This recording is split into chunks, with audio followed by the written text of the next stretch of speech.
So, the Pokemon franchise, as always, has been in the spotlight recently for a lot of negative reasons, with not one, but two major releases launching in the next 3 months following an extended amount of rollout hype and discussion, of course referring to Brilliant Diamond and Shining Pearl, as well as Pokemon Legends Arceus. As more information is revealed throughout both official sources and leaks, fans have begun to really show how poor the condition of the community online has become. The developers are strained, the fans are toxic, and there is an unwinnable battle between the two groups to satisfy both the devs' vision and the consumer demand. Of course, this is nothing new. Back when Sword and Shield launched in this same environment was exposed throughout social media.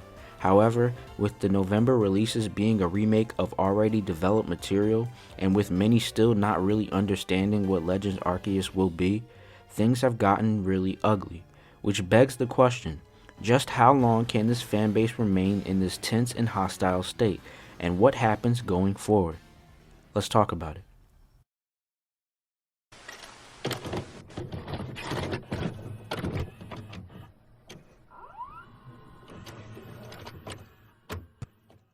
The biggest problem with Pokemon right now is simply how big the multimedia franchise has become at this point.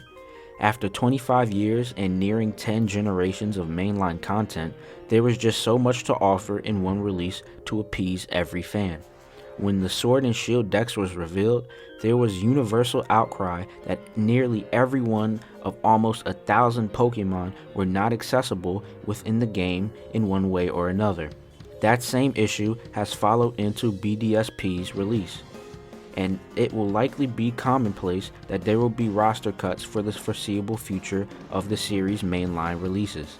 The games in their entirety have leaked, and there are numerous issues that I'll go into in a bit. One of the more comical ones has been the reception of certain graphical demands from the collective.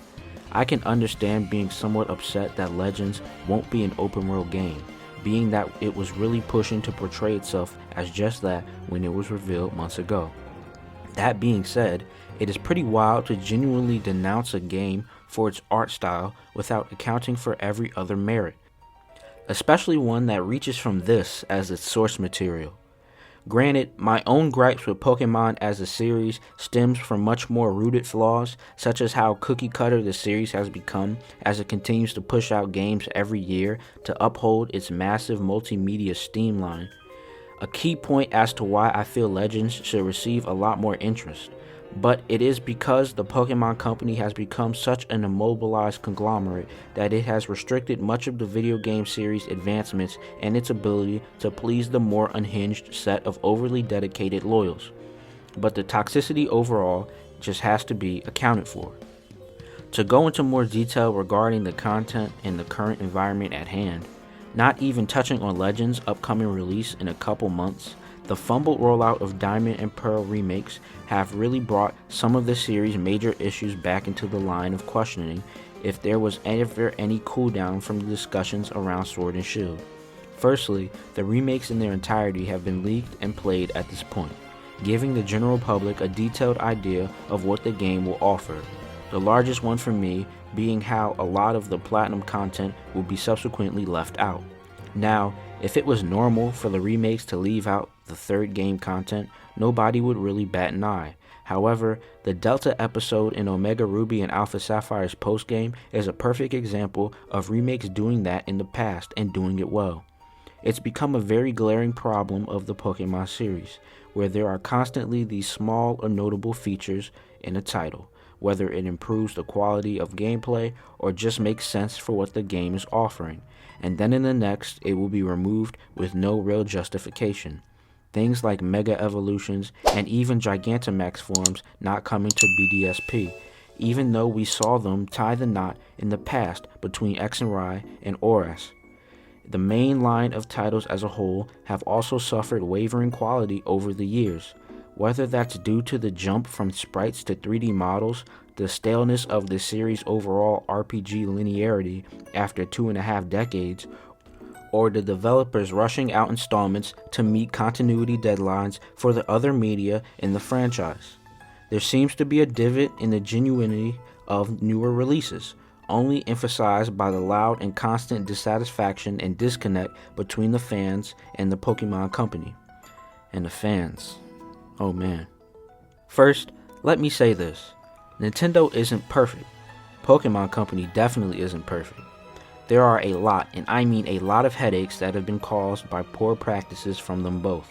But a large chunk of Nintendo sentiment has turned into just never siding with the company or putting yourself in a position that could be viewed as you defending the development's choices over consumer yelling, where you would be immediately delegated as a bootlicker or a shill for not having an extreme opinion against the Nintendo game or practice.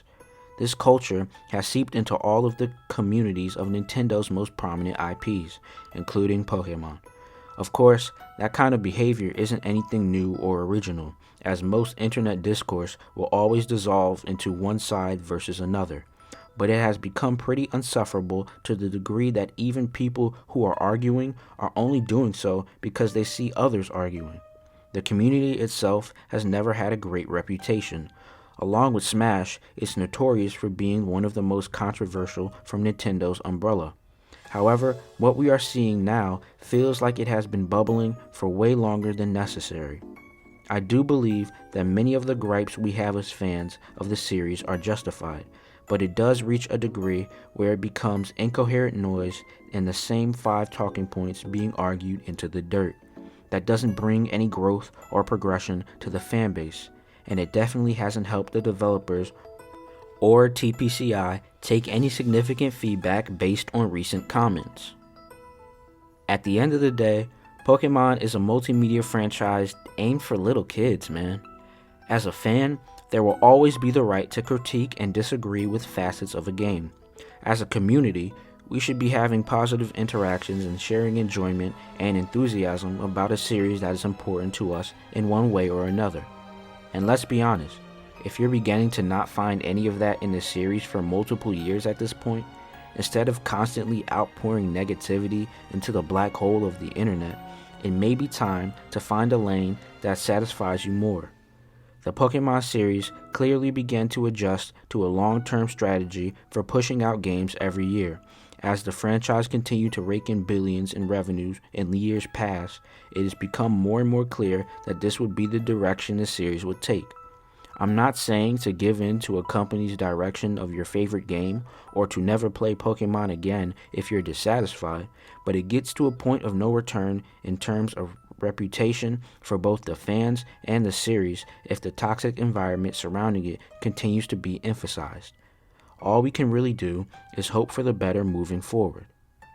As always, if you reached the end of the video, I truly appreciate you.